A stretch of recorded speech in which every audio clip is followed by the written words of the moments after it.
जी नाज़रीन, एक बार फिर हम आपके साथ मौजूद हैं और अब बहुत इम्पॉर्टेंट बात होने वाली है, वो भी ग़िज़ा के हवाले से, ख़ुराक के हवाले से। बेसिकली हम ये देख रहे होते हैं कि खाना बस खाना है और पेट भर लेना है, लेकिन कुछ ऐसी ग़िज़ाएँ हैं जो आपको बूस्टर के तौर पे इस्तेमाल की जाती हैं, जो बहुत ही अच्छी होती हैं। जिस तरह के आप बहुत ज़्यादा लेथार्जिक हो रहे हैं, बहुत ज़्यादा लो फील कर रहे हैं, स्पेशली बच्चे जिनकी पढ़ाई में बहुत ज़्यादा जो है प्रॉब्लम्स आ जाती हैं, वो अक्सर ग़िज़ा की कमी की वजह से, या उनके ऐसी ग़िज़ा नहीं होती है कि जिससे वो बहुत ज़्यादा एकदम से एनर्जी उनमें आए, तो वो बहुत लो फ़ील करते हैं। इसी तरह बुज़ुर्गों के लिए भी बहुत ज़्यादा ज़रूरी है ऐसी ग़िज़ाएँ जिससे उनको जो एनर्जी मिले और वो जिस तरह ज़रा अच्छे एनर्जी के साथ वो चल भी सकें, बात भी कर सकें, क्योंकि उनमें भी बहुत ज़्यादा कमज़ोरी हो जाती है। बाकी वो ख़वातीन जो प्रेग्नेंट हैं उनके लिए भी, या जिनका बच्चा होता है उसके बाद भी, तो ये कुछ एनर्जी वाली ग़िज़ाएँ हैं, ये कौन कौन सी हैं ये हम जानेंगे। हमारे मेहमान मौजूद हैं इस वक्त, उनसे हम बात करेंगे। हमारे लेफ़्ट हैंड साइड पे उम्मे राहील मौजूद है, हर्बलिस्ट हैं और बहुत अच्छी खुराक के बारे से बात भी करेंगी। अस्सलाम वालेकुम जी, कैसी हैं आप? लुकिंग प्रिटी एज़ यूजुअल, माशाल्लाह से, वेरी पॉजिटिव पर्सनैलिटी। और हमारे साथ एक और पॉजिटिव डॉक्टर मौजूद हैं, डॉक्टर अरीज हारून, जो न्यूट्रिशनिस्ट है और ग़िज़ा के बारे से बहुत अच्छी बात करेंगी। अस्सलाम वालेकुम, हाउ आर यू? हमेशा की तरह डॉक्टर साहब आप अच्छी लग रही हैं बहुत ज़्यादा, और आप बताएंगे कि लोगों को भी अच्छा कैसे लगना है। तो मैं उम्मे की तरफ आती हूँ। पहले उम्मे ये बताइएगा कि ये जो बूस्टर ग़िज़ाएँ होती हैं, कहते हैं ना कि ये ग़िज़ा ऐसी है या ये हर्ब ऐसा है जिसे खाया जाए दिन भर में आप बड़े एक्टिव रहेंगे, क्योंकि वो एक्टिव जो हम कह रहे हैं ना कि इतने पोल्यूशन की वजह से, हमारे माहौल की वजह से हम ना बहुत सुस्त हो गए हैं। तो कौन सी ऐसी ग़िज़ाएँ हैं जो एकदम से हमें बूस्टर के तौर पे काम करेंगी और अच्छी हो, शुगर के अलावा? शुगर नहीं हो। हाँ। आज के दौर के हिसाब से बात करें तो बच्चों के जहन में, जो यंग जनरेशन के जहन में आता है, वो कहता है कि जी कोई फास्ट फूड हो एकदम एनर्जी आ जाएगी। ऐसा नहीं वो है। जो कोल्ड ड्रिंक्स होती हैं एकदम एनर्जी ड्रिंक्स आएगी। लेते हैं कि बच्चे नॉर्मली यही इस्तेमाल करते हैं, बट मोस्ट इंपॉर्टेंट थिंग कि जो इम्यूनिटी को बूस्ट करती है, एनर्जी को बूस्ट करती है, आपका गोल्डन मिल्क सदियों से चला आ रहा है। ठीक है, हनी एंड जिंजर सदियों से चला आ रहा है। आप उसको डायरेक्ट खा लीजिए या उसको आपने कहवा बना के पी लेना, ये आज के रेमेडीज़ नहीं है, ये सदियों से चली आ रही हैं और ये एज अ बूस्टर ही इस्तेमाल होती हैं। अब ये बड़ा हो गए कि चलो ठीक है, खांसी होगी तो पियेंगे, बुखार होगा तो इस्तेमाल करेंगे, हड्डियों में दर्द होगा तो गोल्डन मिल्क पियेंगे, ऐसा नहीं है। गोल्डन मिल्क क्या है? हल्दी दूध। अच्छा, हल्दी दूध सिर्फ हल्दी दूध नहीं है कि दूध गर्म किया, हल्दी डाली, पी लिया, ज़ाया, दूध भी ज़ाया, हल्दी भी ज़ाया। हाँ। हल्दी जो है बेस्ट इम्यूनिटी बूस्टर है, विटामिन सी है, और सबसे बढ़ के आपके लिवर के फंक्शन को बेटर करता है और आपकी बॉडी को डिटॉक्स करता है। लेकिन आप हल्दी को इस्तेमाल कैसे करेंगे? हल्दी को इस्तेमाल करने के लिए लाजमी आपने उसमें चिकनाई ऐड करनी है।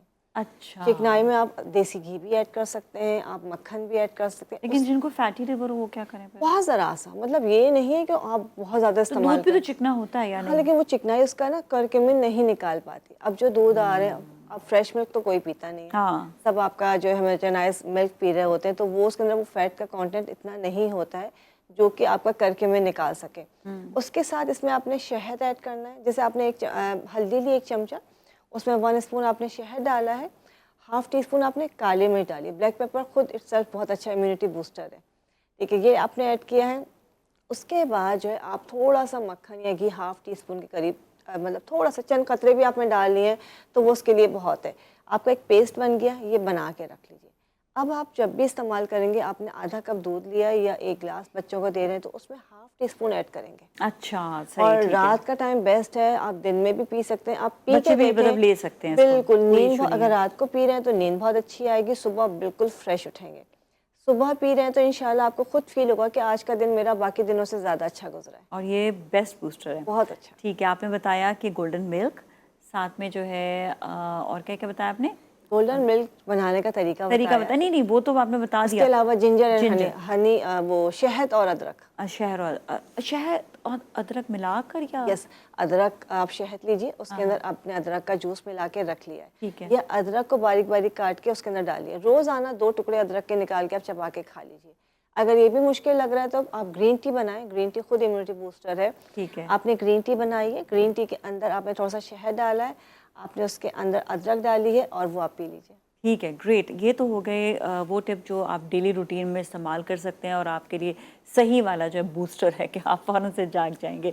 अच्छा डॉक्टर अनीश, ये बताइएगा कि कौन से ऐसी ग़िज़ाएँ हैं जिन्हें हम खा कर अपने पूरे दिन में जो अपने बूस्टर्स जो है वो आप बूस्टर बन जाता है, एनर्जी बूस्टर हो जाएगा? तो देखो, एनर्जी का कॉन्सेप्ट बेसिकली समझना ज़रूरी है कि एनर्जी हमें कहाँ से मिलती है, ग्लूकोज से मिलती है। ठीक है, बॉडी में आप कुछ भी डालेंगे, it will convert into glucose and then it will be utilize by the body. तो आपने, हम लोग फास्ट फूड और जो एनर्जी ड्रिंक्स पीते हैं वो क्या करते हैं, इंस्टेंट ग्लूकोज रिलीज है ना, आप वो फिर उतनी ही इंस्टेंटली वापस भी रैपिडली नीचे यूं आता है। जाएगा और हाँ, यूं तो आएगा। हमने वो फोकस करना है उन ग़िज़ाओं पे कि जो आपकी स्लोली रिलीज करते रहे, इंसुलिन स्पाइक्स ना आए, स्लोली रिलीजिंग इंसुलिन हो, ग्लूकोज ब्रेक डाउन जल्दी जल्दी ना हो, आपका स्लोली रिलीज ग्लूकोज हो, सेल्स उसको स्लोली यूज़ करें, तो थ्रू आउट द डे आप एक सस्टेन आपकी तो क्या खाना चाहिए ऐसा? देखो, जितने भी हमारे रिफाइंड कार्ब्स हैं वो इंस्टेंट देते हैं, तो हमने रिफाइंड कार्ब्स निकाल दिए, कॉम्प्लेक्स कार्ब्स रह गए पीछे। कॉम्प्लेक्स कार्ब्स में सारी जितने भी ग्रेन्स हैं हमारे नेचुरली प्रोड्यूसिंग ग्रेन्स हैं, चाहे वो ओट्स हों, दलिए जितने भी हैं, दालें हैं, बीन्स हैं, लेग्यूम्स हैं, वो सारे आ गए। उसके बाद फिर आ गए बाजरे की रोटी वगैरह बाजरे की रोटी, जितने ग्रेन्स हैं ना ये सारे, हाँ, तो आपके सारे ग्रेन्स जो हैं उनमें फाइबर कंटेंट ज़्यादा होता है और नेचुरली आपकी जो है ना स्लोली गट की डाइजेशन स्लो करते हैं, तो वो स्लो रिलीजिंग हो जाएंगे। उसके बाद आपकी मीट्स जितनी भी अच्छी, यानी कि हम लोग लीन मीट की बात करते हैं, चर्बी वाला गोश्त नहीं, लीन मीट होती है जो जैसे स्टेक में यूज़ होती है, या ब्रेस्ट फिले हो गए चिकन के, या फ़िश हो गई, आप वो यूज़ करेंगे। डेयरी प्रोडक्ट्स विदाउट फैट, अच्छा मिल्क का जो मिल्क है और दही है उसका फ़ैट हम लोग मना इसलिए करते हैं क्योंकि वो बॉडी में इन्फ्लेमेशन प्रोड्यूस करता है, तो हम कहते हैं कि आप लो फैट मिल्क और लो फैट योगर्ट यूज़ करें। अगर घर पे भी यूज़ करें तो उसको मलाई हटा लें, बॉईल करें, छान के ले लें, ठीक है। तो वो आपकी बॉडी में इस वजह से पॉलिसिस्टिक ओवरीज की जितनी भी लड़कियां आती हैं ना मेरे पास, कहती हैं हमें दूध दही मना किया, मैं कहती हूँ लो, ज़रूरी है, बट उसकी चिकनाई हटा के लो, ठीक है। तो आप वो आपको हेल्प करेगा। फिर हमारे नट्स हैं, सीड्स हैं, जो इम्यूनिटी भी, लॉन्ग टर्म इम्यूनिटी भी बूस्ट करते हैं, और उस पूरे एक दिन में डेली बेसिस पे भी आपको वो डोज मिल जाती है जो आपको चाहिए हो। ठीक है, और देखिए इम्यूनिटी भी आपकी बढ़ाएंगे और साथ साथ ही आपको एनर्जी भी देंगे। अच्छा उमेर राहिल, ये बताइएगा कि बेसिकली जो बच्चे हैं जिनका पढ़ाई में, आज हमने सब्जेक्ट भी रखा हुआ था कि बच्चे जो हैं वो पढ़ाई में ध्यान नहीं दे रहे होते हैं और उनका ध्यान जो है वो दिमागी काम की तरफ नहीं जाता, वो उछल कूद में ज़्यादातर, ठीक है वो भी दिमागी काम है लेकिन उसमें आपके जो है बॉडी भी ज़्यादा आपकी काम कर रही होती है, लेकिन वो पढ़ाई की तरफ ध्यान नहीं दे पाती हैं। तो ऐसी कौन सी ग़िज़ाएँ हैं जो बच्चे को फोकस रखेंगी, पढ़ाई की तरफ भी उनका दिमाग ज़रा ज़्यादा चलेगा और वो लो नहीं फील करेंगे, स्पेशली बच्चे? अब हम बच्चों की तरफ आएंगे, ठीक है? अच्छा भाई, आरिज ने बड़ी प्यारी बात की, जो इम्पोर्टेंट चीज़ थी वो ये थी कि नट्स एंड सीड्स, हाँ, ये अब हमारे यहाँ बड़े लिमिटेड हो गए हैं। सीड पे हम ज़्यादा फोकस किए तो सीड साइकिलिंग पे आ गए, जैसे कि ख़वातीन उस पर आराम से आ जाती है, लेकिन बच्चों के लिए जो है नट्स एंड सीड्स बहुत इंपॉर्टेंट है। उसके अलावा तीसरी चीज़ बेरीज़, ये तीन चीज़ें आपकी डाइट में होनी चाहिए। बेरीज कौन सी टाइप की होनी कोई सी, चाहिए? ब्लू बेरीज ले लें, जो भी बेरीज सीजनल आ रही स्ट्रॉबेरी ले हैं, लें, सारी ब्लूबेरी, बेरीज जिसमें भी आती हैं वो सारे आपके बच्चे का माइंड को कंसंट्रेट करने के लिए बहुत इफेक्टिव है। उसको नींद भी अच्छी आएगी लेकिन माइंड उसका कंसंट्रेट होगा, फोकस होके जो है वो अपने काम पे, तब मतलब जहन एक जगह फोकस होगा। अब जो नट्स की हम बात करते हैं उसमें बादाम हो गए, अखरोट हो गए, किशमिश हो गई, ये बहुत इंपॉर्टेंट है। इंजीर भी बहुत अच्छी है, इस्तेमाल करनी चाहिए, लेकिन इंजीर जो है आपके गट हेल्थ के लिए बहुत इफेक्टिव रहती है। लेकिन बादाम और अखरोट जो हैं ये आपके ब्रेन की हेल्थ के लिए, आपकी एनर्जी के लिए, आपके माइंड को फोकस करने के लिए, इसके जो वाइटामिन न्यूट्रिएंट्स हैं वो बहुत इंपॉर्टेंट है। फिर सीड्स पे हम आते हैं, पम्पकिन सीड्स हो गए हैं, सनफ्लावर सीड्स हो गए, वैसे तो सारे ही बहुत अच्छे हैं लेकिन ये और सफ़ेद तिल जो हो गए, सेसमी सीड, ये तीन चीज़ें बहुत अच्छी हैं। आप इसको ग्राइंड करके खाने का तरीका, हाँ, स्मूदी में आप ऐड कर दीजिए। बच्चे का जो भी आप बना रहे हैं खाना पीना या उसका जो भी डेजर्ट बना रहे हैं, पीस के रखें इसे या उसी वक्त पीसें? नहीं, पीस के रख लें आप, अच्छा, ठीक है। अच्छा, थोड़ा सा मोटा मोटा रखें, बिल्कुल फाइन पाउडर जो होता है उसका सारा ऑयल निकल जाता है। हाँ, कभी भी सीड्स को बिल्कुल फाइन पाउडर बना के नहीं रखें क्योंकि उसका सारा ऑयल निकल जाएगा और ज़ाया हो जाएगा, उसके अंदर जितने भी न्यूट्रिएंट्स हैं वो सब खत्म हो जाएंगे। तो थोड़ा सा दरदरा सा मोटा मोटा रखें ताकि थोड़ा सा चबाने में भी आएगा और उसके जो ऑयल्स, उसके जो न्यूट्रिएंट्स उसके अंदर सेफ रहेंगे। ओके, तो ये वो बड़ा किसी भी important तरह होता से है, आप हाँ, खिला हाँ। सकते हैं, दूध के साथ, अपने सालन में डाल सकते हैं, सैलेड में डाल सकते हैं, वो किसी भी तरह कंज्यूम कर लें। ठीक है। अच्छा, आपसे भी पूछूंगी सेम चीज़ ही कि बच्चों को क्या खिलाना चाहिए फ्रूट्स में, वेजिटेबल में, और जो बच्चे मतलब शौक से कोई चीज़ खा सकें ना, और उनको ब्रेकफास्ट के लिए भी क्या दें, और स्पेशली जब वो स्कूल में हों तो उनका जो लंच ब्रेक आता है उसमें क्या देना चाहिए उनको? अच्छा देख, ब्रेन की पहले तो एक्टिविटी की थोड़ी सी बात कर लेते हैं। हमारी ब्रेन में ना फैट सेल्स बहुत इंपॉर्टेंट होते हैं क्योंकि हमारी नर्व्स की एंडिंग होती है उसकी वर्किंग के लिए। तो जितनी, जैसे डॉक्टर मिनोहील ने कहा कि हमें सीड्स और नट्स इसलिए चाहिए होते हैं क्योंकि rich source of omega 3 fatty acids होते हैं, तो वो हमारी ब्रेन की एक्टिविटी भी अच्छी करते हैं, हमारी नर्व्स को भी स्ट्रॉन्ग करते हैं। फिर सेकंड होता है B12 हमें चाहिए होता है, जो कि बच्चे आजकल, मेरे पास बच्चियाँ आती हैं, हम गोश्त नहीं खाते। अच्छा, B12 की नेचुरली अकरिंग सोर्सेज जो हैं ना वो सिर्फ डेयरी एंड मीट है, तो अगर आप वो नहीं खा रहे तो आपको B12 नहीं मिलेगा। Main source of zinc is meat and या फिर आप नट्स और सीड्स लेते हैं। बाकी वेजिटेबल्स में होती है लेकिन कम सोर्स होती है, इसीलिए हम लोग वेजिटेरियंस को, तो zinc is also very important for the brain activity. अब ये चीज़ें हम लोगों को थ्रू डाइट किस तरीके से करनी है, जैसे आप कह रहे हो ब्रेकफास्ट में अगर बच्चा है तो उसको हम लोग नाश्ते में कहते हैं कि आप सीरियल्स लें या फिर अंडा लें, दूध का एक ग्लास लें, वही बात है चिकनाई हटा के, बेशक बच्चा हो उसकी आप फैट रिमूव कर देंगे। प्रॉब्लम कहाँ आती है, बच्चे स्कूल नाश्ता किए बगैर चले जाते हैं। अब वो जब आपने नाश्ता ही नहीं किया, जो आपकी एक मेन मील है जिसमें आपने उनको अंडा खिलाना था, दूध पिलाना था, सीरियल खिलाना था, वो मिस कर दी, तो घर उधर जाके क्या खाएंगे, कैंटीन में, कैफ़े में से क्या खाएंगे, जंक फूड।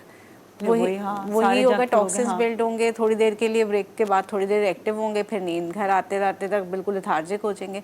घर आएंगे तो माओ ने क्या रखा होगा कि वही सालन तेल से भरा हुआ, तो उसमें हम लोगों को नेचुरल फ्रूट्स एंड वेजिटेबल्स का हैबिट ही नहीं है। कहाँ गई, तो नेचुरल फ्रूट ही नहीं है ना, देखो ना कोई नेचुरल फ्रूट है, ना कोई सैलेड का बोल है, ना दही का इस्तेमाल है। ओके, सब चीज़ें इस्तेमाल करना ज़रूरी। कॉलर है, उनसे बात करेंगे। हेलो जी, अस्सलाम वालेकुम। अस्सलाम वालेकुम। वालेकुम अस्सलाम। इरम है वहाड़ी से जी, क्या कहेंगी? जी नाज़िया बाजी, कैसी हैं आप? बिल्कुल ठीक ठाक है इरम, आप कैसे हो? जी हम भी ठीक है, अल्लाह का शुक्र। जी इरम, बताइएगा क्या पूछेंगी आप? मैंने उमर हिला से बात करनी है। जी जी, बात कीजिएगा बिल्कुल। जी अस्सलाम अस्सलाम वालेकुम। वालेकुम। वालेकुम सलाम जी रम। तो मैडम मुझे ना एक मसला है, चक्कर बहुत आते हैं। चक्कर बहुत आते हैं। आते। एज क्या है रम आपकी? 35। 35, ठीक है। तो ये कमजोरी है या? आपने ब्लड टेस्ट वगैरह करवाए हैं? कोई कंडीशन आपकी, कोई हेल्थ कंडीशन कैसी है? जी मेरा ठीक है, नॉर्मल है, लेकिन पता नहीं जब मैं गर्म चीज खा लेती हूँ ना फिर चक्कर आने शुरू हो जाते हैं, तो ऐसे पता नहीं। पानी ज्यादा पीती है? जी जी। ठीक है, मैं चलिए बता सही है, अभी देती हम बताते हैं, लेकिन एक ब्रेक के बाद जाएंगे ब्रेक की जानिब। ब्रेक के बाद फिर मिलेंगे, स्टे विद अस।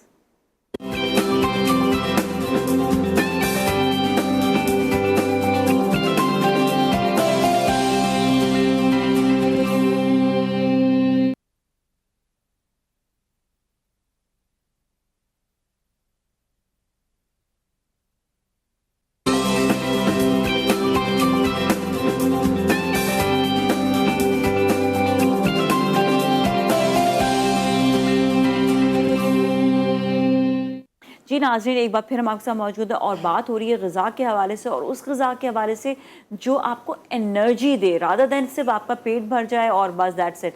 तो एनर्जी वाली ग़िज़ाएँ भी हमने बच्चों के हवाले से बताया कि बच्चे क्या खा सकते हैं, और अब हम बुज़ुर्गों के हवाले से बात करेंगे, लेकिन उससे पहले कॉलर ने कॉल किया था तो उनका हम सवाल का जवाब भी ले लेंगे। जी अच्छा, उन्होंने ये कहा था इरम ने कि चक्कर उनको आ रहे हैं। हाँ। ठीक है, अब ज़ाहिर सी बात है कि वो मुझे ज़्यादा आवाज़ नहीं आ रही थी, लेकिन चक्कर आ रहे हैं, 35 एज है। देखिए बहुत सारे रीजंस हो सकते हैं कि चक्कर क्यों आ रहे हैं। आपका हेमोग्लोबिन कितना है, आपका आयरन लेवल कितना है, अगर बहुत कम है तो भी चक्कर आएंगे। ठीक है, उसके अलावा हो सकता है कि आपका सर्वाइकल का इशू हो, सर्वाइकल का इशू है, लाजमी चक्कर आएंगे। देखिए ये दो चीज़ें बहुत इंपॉर्टेंट है। कोई वीकनेस है बॉडी के अंदर, कोई और आपका इशू है जिसकी वर्टाइगो वगैरह है, जिसकी वजह से आपको चक्कर जो वाला फील होता है, बॉडी के अंदर लाजमी कोई ना कोई कमी है जिसके लिए उनको लाजमी कोई बात जरूर होती है। अच्छा, Exactly. पिछले दिनों मुझे साइनसाइटिस हुआ था, मतलब सिवियर, मुझे ना कोई केमिकल रिएक्शन हो गया था, केमिकल एक जगह पे काम हो रहा था, उसकी वजह से मुझे इतना रिएक्शन हुआ, शदीद साइनसाइटिस, और मेरी हालत ऐसी कि मैं उठूं बैठूं और चक्कर, मुझे समझ ही ना है क्या। बिल्कुल मैं इसका इलाज कराऊं, मैं आंखों का कराऊं, मैं इसका बाद में पता चला जी साइनसाइटिस हुआ है। तो ये देखना पहले ज़रूरी है कि आपको प्रॉब्लम क्या है। देखिए आपने डॉक्टर से कंसल्ट करना है, सारे टेस्ट लैब्स करवानी है कि आपको इशू क्या है। जैसे आपने कहा आपको साइनस का इशू है और उसकी वजह से चक्कर आ रहे हैं, अगर ब्लॉकेज है तो भी चक्कर आएंगे, सांस सही नहीं आ रहा तो भी चक्कर आएंगे। ठीक है, तो अब सारी चीज़ें जब आपने चेक करवा ली, उसके साथ साथ आपने ये करना है, जब तक आपको चक्कर आ रहे हैं आपने जो धनिया गिरी होती है, जो धनिया के अंदर बीज होता है वो लेना है और उसके अंदर मिश्री मिलानी है। दोनों चीज़ें हम वज़न लेके रख लीजिए, तो कि हाफ कप वो ले लें, हाफ कप वो ले लें, मिक्स करके आपने पाउडर बना के रख लिया। जितने लोग भी जिनको चक्कर आता है किसी भी वजह से, किसी भी एज में, उठते बैठते चक्कर आ रहे हैं, अक्सर ख़वातीन को होता है उठे हैं चक्कर आ गए, सुबह उठे, बहुत सारे रीजंस होते हैं। तो इलाज के साथ साथ, डॉक्टर को दिखाने के साथ साथ ये दोनों चीज़ों का मिक्सचर बना के रखना है। आधा चमचा सुबह, दोपहर, शाम खा लेना। तो सौंफ मसाले के अंदर डला हुआ हाँ, चपटी सी, जो धनिया गिरी कहलाता है, एक धनिया का बीज होता है, वो एक धनिया गिरी होती है, वो मिश्री के साथ मिला लें, मिश्री के साथ। दोनों का कोई कॉम्बिनेशन का कोई वजह? देखिए मिश्री ठंडी होती है, धनिया जो है आपके माइंड को रिलैक्स करेगा, आपके दिमाग को ठंडक देगा। और सबसे बड़ी बात ये कि जब चक्कर आ रहे होते हैं तो हमें नहीं पता होता हमें चक्कर क्यों आ रहे हैं, ये एनर्जी भी दे रहा होता है और आपके दिमाग को रिलैक्स करता है, उसके जो सारे जो केमिकल्स होते हैं उनको बैलेंसिंग में लेके आता है। अच्छा, ये इलाज नहीं है, ये सिर्फ एक टिप है, टोटका। आप इसके ये नहीं कि आप जिंदगी भर धनिया मिश्री भी गुजारा करें। हाँ, पता नहीं बीमारी क्या हो रही है तो आपने जरूर तो पहले बीमारी का जरूर ढूंढना है। तो आपको जाहिर सी बात है आपको फिजियोथेरेपी करानी है या कपिंग करवा लीजिए, ये चीज़ें बहुत इंपॉर्टेंट है। तो जब आपको एक दफ़ा पता चल जाएगा कि आपको चक्कर आ क्यों रहे हैं तो फिर उसका ट्रीट करना आसान होगा। लेकिन ये जो चीज़ है धनिया और मिश्री चक्कर को फौरी तौर पे ठीक कर देता है। ठीक है जी, सही है। अच्छा, अब हम आते हैं थोड़ा सा बुज़ुर्गों की डाइट के तरफ, कि जो ओल्ड एज लोग होते हैं उनको क्या डाइट ऐसी करनी चाहिए, क्योंकि उनको चलने में प्रॉब्लम हो रहा है, उनकी कंसंट्रेशन में प्रॉब्लम हो रहा है, उनको बोलने में प्रॉब्लम हो रही है, बहुत सारी वजूहत आ जाती हैं जब बुज़ुर्गों के साथ। तो क्या उनको खाना क्या चाहिए? आपने बड़ा स्ट्रिक्टली बताना है, बुज़ुर्ग सुनते नहीं है किसी की बात। बुजुर्गों के साथ एक्चुअली मल्टीपल इश्यूज भी होते हैं। तो अंडरलाइन कोई कंडीशन है कि डायबिटिक है या हाइपरटेंसिव या कोई हार्ट कार्डियक इशू है, तो वो पहले रूल आउट करना ज़रूरी होता है, क्योंकि उसके अकॉर्डिंगली डाइट पड़ती है। फिर उनकी डाइजेशन बहुत स्लो हो जाती है, तो एक तो वो बहुत मिर्च मसाले वाले खाने नहीं खा सकते, बहुत फ्रीक्वेंट मील्स नहीं ले सकते। जैसे नॉर्मली हम एडवाइस करते हैं ना कि 5 मील ले लें, स्नैक्स ले लें, वो नहीं ले सकते फ्रीक्वेंट मील्स। हम कहते हैं कि उनको ब्रेकफास्ट आप अच्छा दें, दलिया ज़रूर उनके ब्रेकफास्ट में ऐड करें, चाहे डायबिटिक हो, ब्लड प्रेशर हो, कुछ भी हो, दलिया हेल्प करता है। गट की मोटिलिटी में भी हेल्प करता है, तो कॉन्स्टिपेशन का इशूज़ नहीं होता, क्योंकि जितने भी न्यूट्रिशन कम होती है तो गट ड्राई होना शुरू हो जाती है। उनको चाय अगर वो पीते हैं तो ज़रूर दें, लेकिन बहुत ज़्यादा कैफ़ीन ना दें, क्योंकि अक्सर बुज़ुर्ग जो होते हैं उनको नींद का भी इशू हो रहा होता है। तो हम एक कहते हैं कि स्टिमुलेंट जो है, कॉफ़ी है, कोल्ड ड्रिंक्स हैं, चाय है, ये कम रखें। आप उनको एक फ्रूट का एडवाइस करें। आजकल जैसे इतने अच्छे फल आए हुए हैं, अनार आया हुआ है, आपको हर तरीके से। एक तो बुजुर्गों के दांतों के भी मसले होते हैं ना, वो खा नहीं सकते। बिल्कुल आप सही कह रहे हो, तो उसमें ना आप स्मूदीज़ बना के दे दो। ठीक है। नेवर जूसेस, स्मूदीज़ और ब्लेंड्स, यानी कि आप उसका फाइबर साथ जाना चाहिए। ठीक है। तो वो बहुत अच्छा रहता है कि एक डेयरी कंटेंट भी चला जाता है, फ्रूट का फाइबर भी चला जाता है, फ्रूट भी चला जाता है। और अगर पीना नहीं चाहते, स्मूदी थोड़ी गाढ़ी लग रही होती है तो उसे खा लें, आइसक्रीम की तरह। उसी के अंदर सीड्स और नट्स की जैसे बात हो रही थी, तो आप उसी के अंदर सीड्स एंड नट्स डाल सकते हैं। ठीक है। अच्छा, सीड्स और नट्स उसी वक्त ही ब्लेंड करने चाहिए या पहले से रख लें एक जार में? सीड्स तो ब्लेंड करके आप रख सकते हो, नट्स अगर आप चाहते हो तो उसी वक्त डाल सकते हो। अगर कोई डायबिटिक नहीं है तो बेशक आप 2 चबाने में बुजुर्गों को मसला होता है, वो ब्लेंड हो जाएंगे ना जब आप ब्लेंडर में। अच्छा, उसी वक्त ब्लेंड कर दें। Okay okay okay. खजूर डाल सकते हैं, अंजीर डाल सकते हैं, फॉर एनर्जी बूस्टिंग के लिए बहुत अच्छे भी होते हैं। मीठे का भी कंटेंट पूरा हो जाता है और वो अच्छी एक टेस्ट भी आ जाता है, फ्लेवर भी आ जाता है। ठीक है। अच्छा, और भी ग़िज़ा के बारे में जानेंगे, बुजुर्गों की ग़िज़ा क्या होनी चाहिए जिससे उनको बहुत ज़्यादा एनर्जी मिले। बहुत सारी चीज़ें डॉक्टर साहब ने बताई हैं। इसके साथ साथ एक कॉलर भी, उनसे बात करेंगे, फिर हम उम्र राहिल की तरफ भी आएंगे, इसी जवाब की तरफ। हेलो जी, अस्सलाम वालेकुम। वालेकुम सलाम जी, नरजिस मुल्तान से बात करिए, क्या सवाल है आपका? जी, मेरा सवाल यह है कि मैंने उमर रहील साहबा से पूछना था कि मुझे माइग्रेन बीमारी हुई है। हाँ। तो उसका अब वैसे तो चक्कर वगैरह कम हो रहे हैं, ऐनक भी मुझे लगी हुई है 3.25 नंबर की नजदीक की, 1.5 नंबर की दूर की लगी है। और ये एक साइड पे नस में दर्द सा होता है जो शिद्दत का, वो कंट्रोल नहीं हो रहा। बाकी तकरीबन बीमारी में काफी कंट्रोल हुआ है। ओके, चलिए आपको बताते हैं। ठीक है, thank you so much for calling. जी जी, थैंक। अच्छा, पहली चीज़ इनके लिए है कि इन्होंने खुद ही बताया कि बहुत सारे इश्यूज चल रहे हैं इनके। वही वाली बात है कि डाइट को चेंज करना ज़रूरी है ताकि आपकी हेल्थ अच्छी हो जाए। जब हेल्थ इम्यूनिटी जब आपकी स्ट्रांग होती है ना नाज़िया, हम बहुत सारी चीज़ों को मतलब बेयर कर लेते हैं, फाइट कर लेते हैं। हाँ। और हम पे असरअंदाज नहीं होती, वो यूँ से गुजर के, जैसे पड़ोस से गुजर के चली गई। इनको स्टीम लेना बहुत ज़रूरी है, एवरी वीक स्टीम लें, हर हफ्ते लेना शुरू कर दें, बहुत अच्छा है। दूसरा, बाम जो है, कोई भी बाम लेके, बाम नहीं है तो eucalyptus oil tea tree oil और लेवेंडर ऑयल, ये तीनों ऑयल्स मिला के रख लें और इसको मिक्सचर जो है ना अपनी चेस्ट पे लगाएं, बैक पे लगाएं, गर्दन पे ज़रूर लगाएं और नाक सोते वक्त नाक के नथनों पे ज़रूर लगाएं। इसके अलावा कैमोमाइल टी पीना शुरू करें रात के वक्त, और लेवेंडर टी पी लें, या इनके जैसे माइग्रेन का इशू है तो लेवेंडर का जो अपना माजून आता है इतरिफल इस्तखुदोस, वो माजून तैयार मिल जाता है हर जगह से, ये बेस्ट होता है माइग्रेन वाले पेशेंट्स के लिए। ये दिन में 2 दफ़ा खाना शुरू कर दें, तैयार मिल जाएगा। और जैसे नस इनका कहा, इन्होंने कहा कि फूली रहती है, पेन होता है, तो आपने सिंपल क्या करना है, 2 से 3 काली मिर्च लेनी है, आप उसको जैसे चबाना शुरू करें और उसके साथ गरम गरम चाय पी लें। दिन में 1 दफ़ा ही ज़रूर। काली मिर्च, आपने चबाई 2 दाने लिए या दखनी मिर्च ले लें, उसको मुंह में रख के चबाया हल्का सा, अच्छा वो मुंह में हो गई तो उसके बाद आप चाय पीना शुरू करें। इसका कोई वजह होती है कि काली मिर्च देखिए इम्यूनिटी बूस्टर है, आपका विटामिन सी इसके अंदर मौजूद है, और ये आपके चाय का कॉम्बिनेशन, ये गरम गरम जब पिएंगे ना, अच्छा जब पीते हैं तो हम हमारे आयुर्वेदिक में कहते हैं कि आप इसको ऐसे पकड़ें कि आपका जो थंब है ये चाय के ऊपर है। अच्छा ये प्रेशर पॉइंट है, आपकी हीट जाएगी तो सारी ब्लॉकेजेस खोल देगा ये, और उससे आपको हल्की सी हीट भी फील होगी, तो वो आपको जब जा रहे तो आपका ये सारा पैसेज भी क्लियर होगा, धुएं से जो है वो आपकी नाक जो है वो सब स्टीम भी मिलती जाएगी, वो स्टीम भी मिलेगी। और ये प्रेशर पॉइंट है जो पूरा साइनस का है और ब्रेन का, तो इसकी वजह से जब इस पे प्रेशर होगा गर्म हीट का, तो ये भी सारा जो मुझे किसी ने बताया था कि चाय जब भी पीने से पहले ना उसका हाथ यूं रख लो जब तक तुम्हें ठंडी पीनी होती है। अच्छा पता है ये बहुत इफेक्टिव है, सर दर्द में फौरन आराम आता है अगर मौसमी सर दर्द है। और दूसरा है कि आपके जो ब्लॉकेजेस हैं उसको खोले, ऐसे कि जो पूरा पैसेज है वो खुल जाता है। True, we need this actually, और आजकल तो बहुत ज़्यादा ज़रूरी है। चले जाएंगे ब्रेक की जाने, ब्रेक में मिलेंगे, so you all stay with us.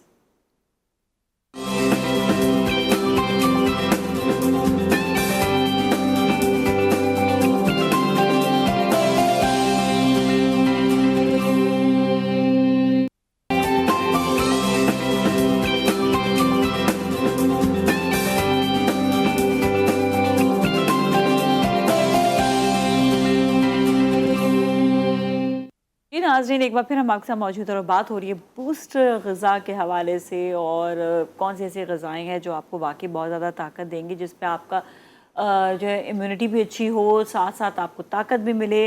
तो हम बात कर रहे थे बुज़ुर्गों की ग़िज़ा के हवाले से, तो मैं हमें आपसे बात होगी थी इस हवाले से ना, है ना, हो गया ना। तो अब हम आते हैं थोड़ी सी उन लोगों की तरफ जिनके ऑपरेशन हुए होते हैं, जिनका ऑपरेट हुआ होता है या किसी बीमारी से गुजर रहे होते हैं, उनको वीकनेस होती है, तो उनको कौन सी ग़िज़ाएँ खानी चाहिए कि जिससे जो इनकी वीकनेस कम हो, किसी भी बीमारी से गुजर रहे हो तो वो जो है ना ज़रा उनको ताकत मिले। जी अच्छा देखिए पहली चीज़ तो ये कि अगर किसी बीमारी से उठें फॉर इमीडिएट अगर कंडीशन है तो डॉक्टर ने पूरा डाइट प्लान दिया होता है और उसको फॉलो करना बहुत ज़रूरी होता है।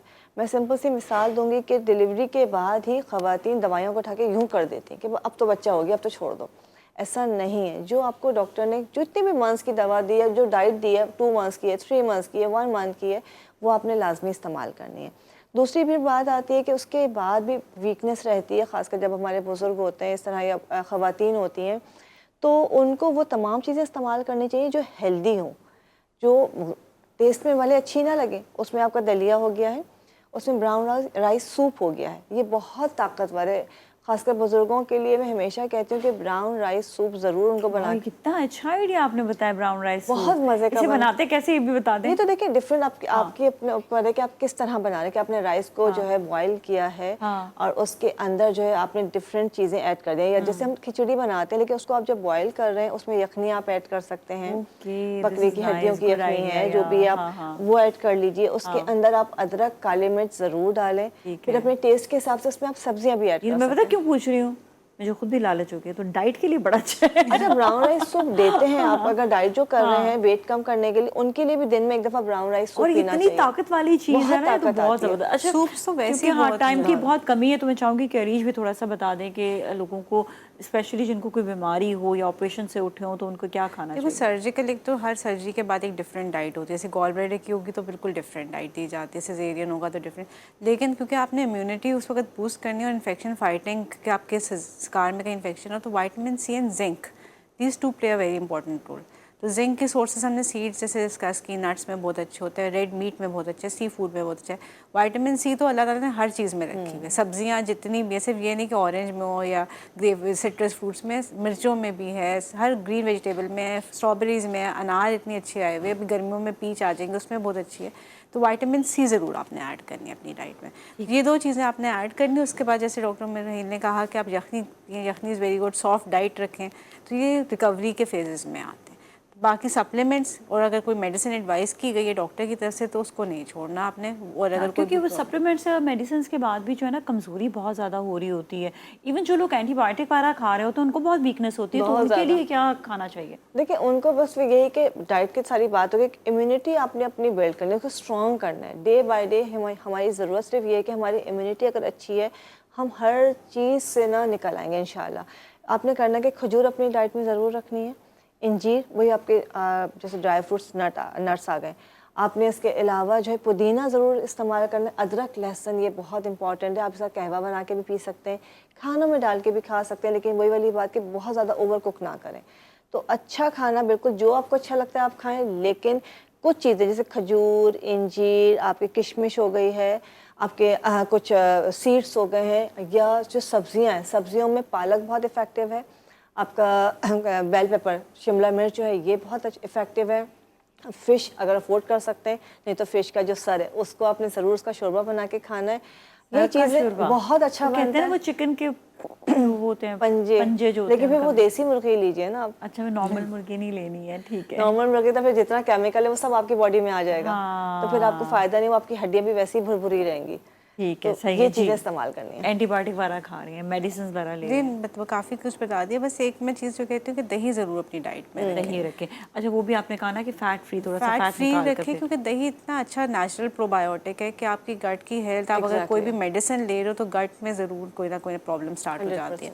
तो दही ज़रूर रखें। बाकी जैसे नट्स हैं, डेट्स हैं, ये ज़रूर रखें डाइट के अंदर। एक स्पेशल सवाल आया है कि क्योंकि हमारे यहाँ पे काफ़ी सारे ऐसे लोग हैं जो खाने के 1 घंटे बाद बार-बार खा रहे होते हैं। खाने के 1 घंटे बाद अगर भूख लग जाए, फ़ौरन से भूख लगती रहती है, तो बाद लोगों को बहुत भूख लगती है। जो लो कैलोरिक फ्रूट्स आते हैं, जैसे अनार आया हुआ है आजकल, अभी बेरीज आ जाएंगी, अमरूद बहुत अच्छा है, तो आप वो ले सकते हैं। वरना हैंडफुल ऑफ नट्स मैं कहती हूँ अपने दिन में रखें। मैंने सुना है कि पपीता जितना मर्जी खाएं या वो चकोतरा जितना मर्जी खाएं, तो कोई भी फ्रूट जितना मर्जी नहीं होना, जितना मर्जी नहीं होना चाहिए। आपको 1 सर्विंग लेनी होती है मैक्सिमम। आप नहीं, भूख लग रही है ना, क्या करें? नट्स बहुत अच्छा ऑप्शन है, सीड्स का बहुत अच्छा ऑप्शन है, और पानी पिएं। और सबसे अच्छा अगर भूख कम करनी है तो जैसे चाय का कावा होता है उसमें लेमन डाल के लें, वो आपका एपेटाइट सप्रेसेंट है। अच्छा, नाखून जो है अगर हाथ के टूट रहे हो तो उसके लिए क्या होता है, क्यों टूटते हैं? देखिए ज़्यादातर कैल्शियम की कमी है, वीक है आपकी बॉडी के अंदर। केराटिन जो है अपना वो कम है, उसकी वजह से नेल्स टूटते हैं। आपने सिंपल करना क्या है कि आपने वो डाइट अपनी अच्छी करनी है, और उसके अलावा कैल्शियम का इंटेक बढ़ाना है। अच्छा, जैसे दूध की बात हुई, दही की बात हुई, प्रीबायोटिक्स, प्रोबायोटिक्स, ये सबको लेने चाहिए। जैसे कि IBS बहुत कॉमन हो चुका है, आपके IBS हो गया है कॉमन, या डिफरेंट आपके ऐसे जो गट के इश्यूज़ हो गए। अगर आपका पेट सही नहीं है तो आपको कुछ भी सही नहीं होगा। पे सही बिल्कुल। अच्छा, नेल्स के लिए है जो आपको कैल्शियम का इंटेक बढ़ाना है। कैल्शियम में कोशिश करें नेचुरल सोर्स इस्तेमाल करें। सफ़ेद तिल बहुत अच्छे हैं, सिंघाड़ा आया हुआ है, सिंघाड़ा है, मूसली है, अजगर नागोरी है, ये वो चीज़ें से कैल्शियम की अगर आप मेडिसिन लेते हैं तो वो फिर आपकी किडनी में स्टोन्स का इशू आता है। तो इसका आपने ख्याल रखें। कैल्शियम यानी कि कैल्शियम वाला दूध भी पी रहे हैं, कैल्शियम वाली डाइट वो भी ले रहे हैं, अपने सप्लीमेंट्स भी ले रहे हैं, हाँ। तो वो फिर आपकी किडनी को नुकसान पहुँचाएगा। ठीक है जी, सही है। थैंक यू सो मच, आपका भी बहुत बहुत शुक्रिया। थैंक यू सो मच, आपका भी बहुत बहुत शुक्रिया। और अपनी डाइट का ख्याल रखना है, इससे पेट भरना सब कुछ नहीं होता। और स्पेशली जब सब्जियों की बात होती है तो सब्जियों के लिए स्पेशली कहा जाता है कि आप पे बहुत ज़्यादा उनको तेल में नहीं पकाना। जिस तरह से हम पुराने ज़माने में खाते थे, उसको हल्का सा हमने जो है सौते किया और प्याज को हल्का सा तो बहुत थोड़े तेल में उसको लाल किया और फिर जो इसको बनाया। ऐसा नहीं कि आपने भर भर के उसको जो है फ्राई कर रहे हैं चीज़ों को, फ्राई करने के बाद आपने ग़िज़ाइयत तो ख़त्म कर दी। तो सब्जियों का इस्तेमाल जिस तरह से है, और आप गोश्त में देख लें, मुर्गी में देख लें, नेचुरल सोर्स उनका अपना ऑयल का होता है, उसको ज़्यादा से ज़्यादा इस्तेमाल करने की कोशिश करें ताकि आपके खाने में ग़िज़ा हो। अपने मुंह के जायके को चेंज करें। अपने मुंह के जायका ये नहीं होता कि मैं ये खा नहीं सकता, इसका जायका अच्छा नहीं है। मुंह के जायकों को चेंज करने की ज़रूरत है। हमें दोबारा से उनको इंग्रेडिएंट्स को जो उनके नेचुरल जो उसका टेस्ट है उसको डेवलप करें, वो खाएं, बनस्बत इसके कि हमने पता नहीं कितना सोडियम डाल डाल के अपने खानों को जो है ना बहुत ज़्यादा बेड़ा गर्क कर दिया है। तो अच्छी ग़िज़ा खाएं, नेचुरल ग़िज़ा खाएं, जितना भी अल्लाह ताला ने हमें ग़िज़ा दी है उसको नेचुरल तरीके से खाएं तो ज़्यादा अच्छा है। इसके साथ ही आज के लिए इतना ही। अपना अपने घर वालों का बहुत ख्याल रखिएगा। नाज़िया मलिक और टीम को दीजिए इजाज़त। अल्लाह हाफ़िज़।